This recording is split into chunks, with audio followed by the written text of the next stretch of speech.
I don't even like it in limited, but it's playable. Still fine. It is on par with Farika's Cure. Maybe. Yes, I'll give it that. It's not better or worse. It's just on par. Except I'd rather be in a deck that's running double black than double red. Maybe, yeah. You have a preference towards black. I have a preference towards anything but black in this format. I do. I just don't think heavy red decks are really that. I guess if you're getting all the pieces. I mean, if you've got Rage of Perforos and the new... I like hyper-aggressive decks, though, and it kind of fits in. But are they really heavy red, or are they white red or white blue? I've had a few that were heavy red, but even then, I don't want to be playing this card in them. Yeah, I completely agree with you. And now, Wild Speculation with Michael McKenna.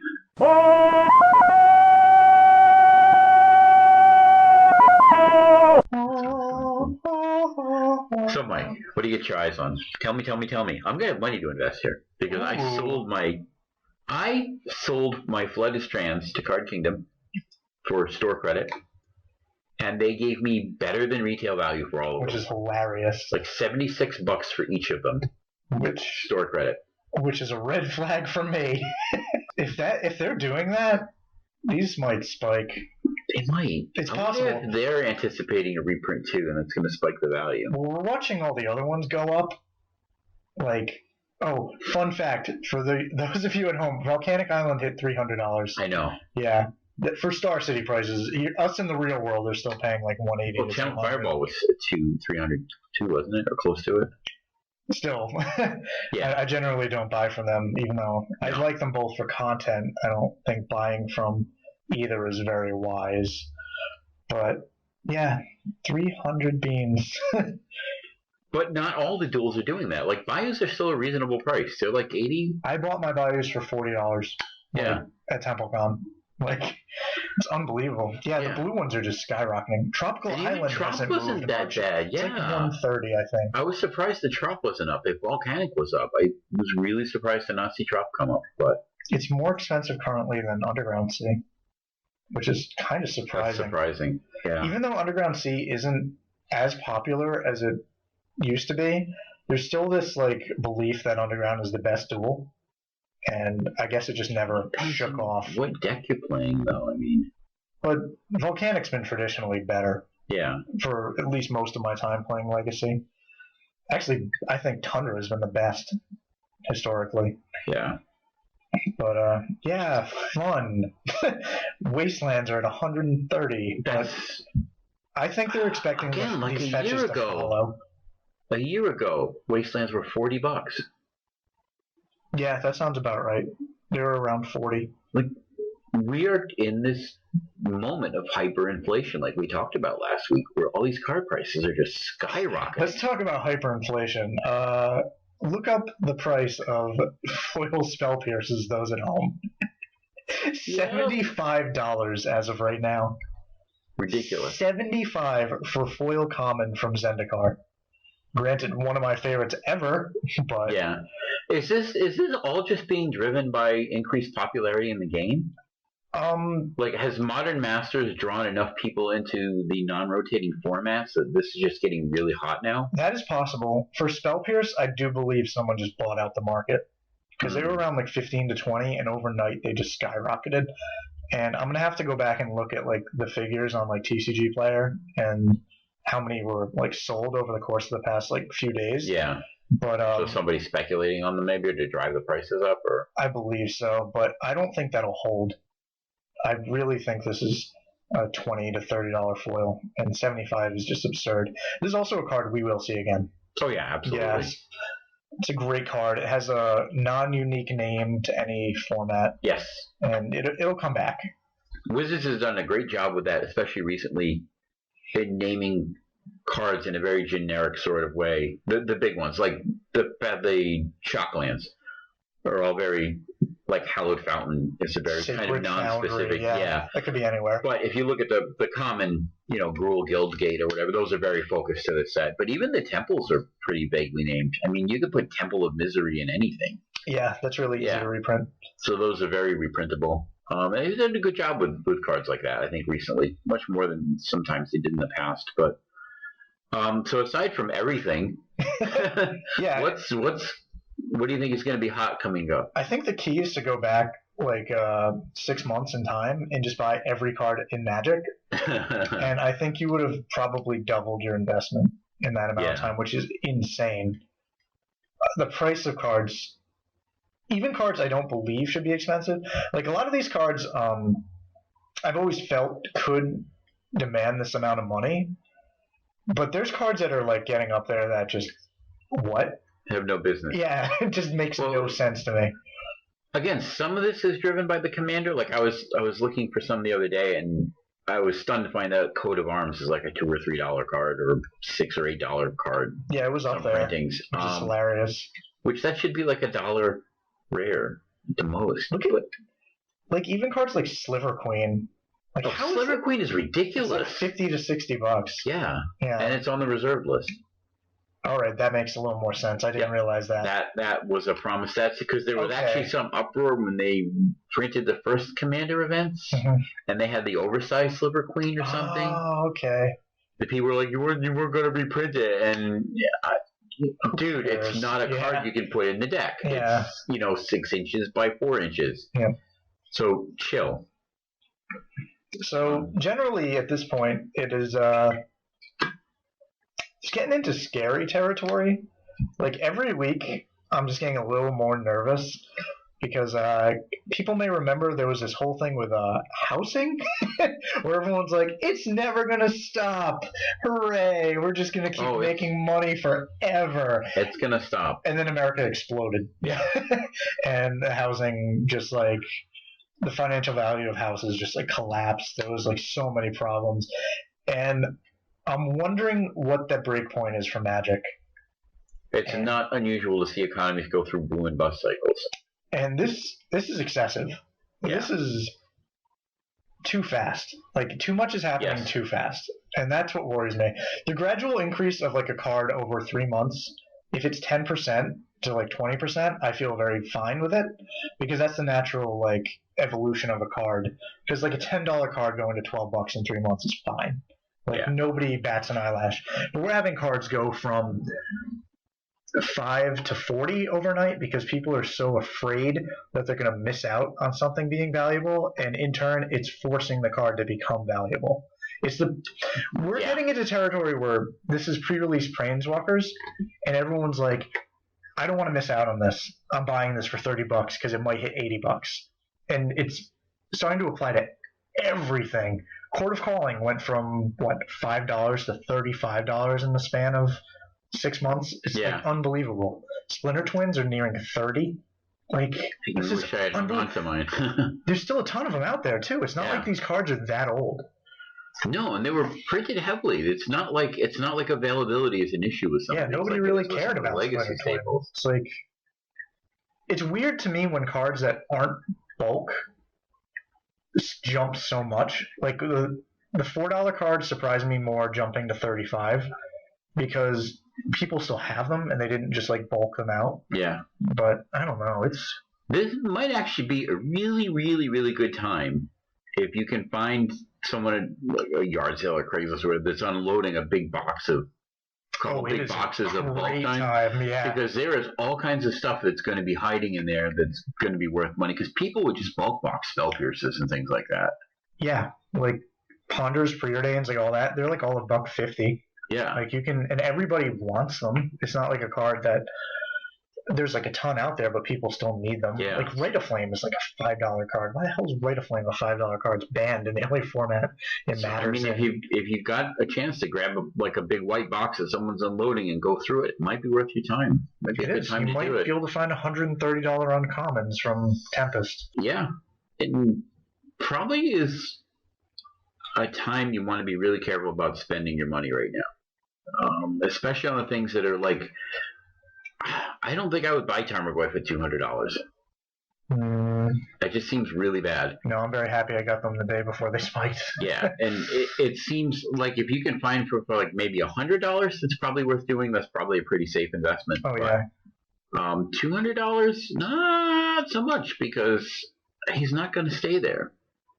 I really don't think it is. And, Volcanic Islands at $200 or $300 seems bad too. If this was wait. This was a month ago with these type of prices, or a month ago prices, I would say Tarmogoyf's $100 all the time, not even knowing they were going to spike like this, because I would have thought they were a sound investment for the long term.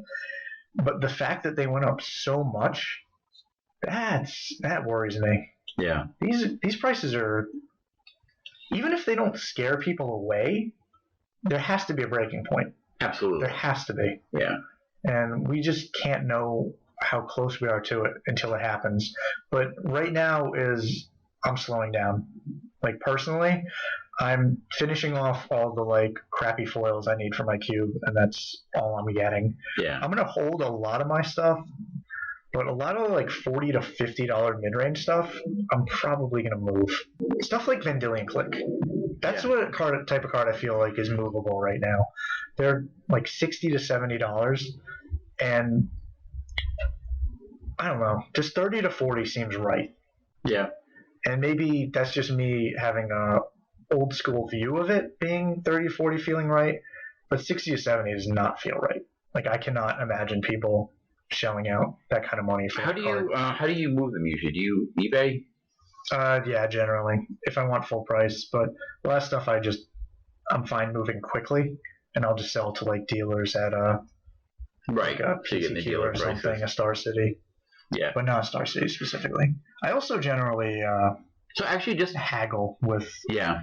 I generally get the price I need, and I say I can't get rid of this unless I get this price. Yeah. Which a lot of people don't do. They're just like, here, take it, give me some amount of money for it. Yep. Haggling is a thing. Yeah. Just for the listener, so if you're moving cards on eBay, how do you personally go about doing that? Do you make my friend do it. Okay. Enough said. Yeah. But I end up getting more that way, and he gets something out of it too. Yeah. So we're both fine. Our collection's basically shared as is anyway. So. Yeah. Mine was with my sons until they went to the Air Force. Yeah. They did lose a good portion of it though, so it evens out. Including other people's cards. Yeah. Nice. Okay, so let's go over our upcoming events. This is going to be for the weekend of March 29th through the 31st, 2014.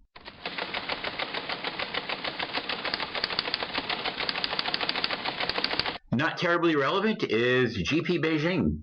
If you feel like going to China, I'm sure it's a lovely trip. That's going to be standard. Lots of smog.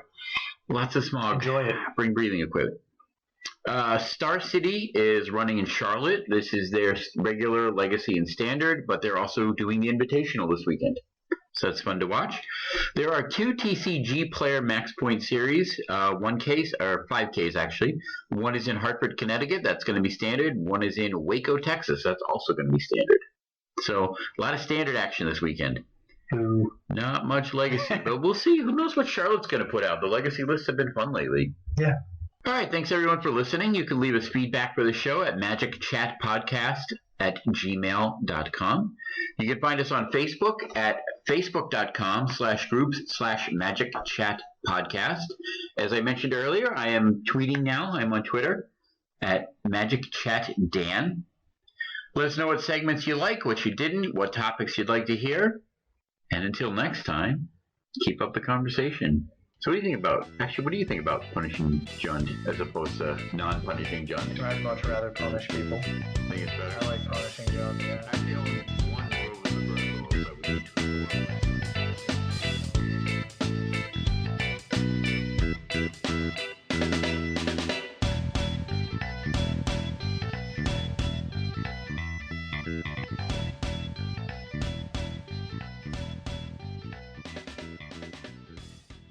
Why are there so many ostriches?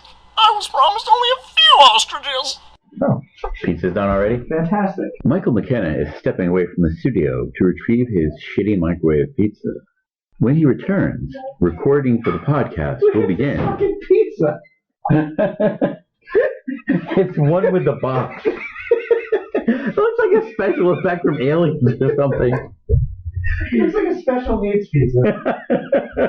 Michael McKenna's microwave pizza is not what he expected. Yeah. He is returning to the kitchen to free it from the box. The cheese, apparently, has run from the surface of the pizza and connected with the box. This is not conducive to consumption of the pizza. This has been a Green Bullet audio production.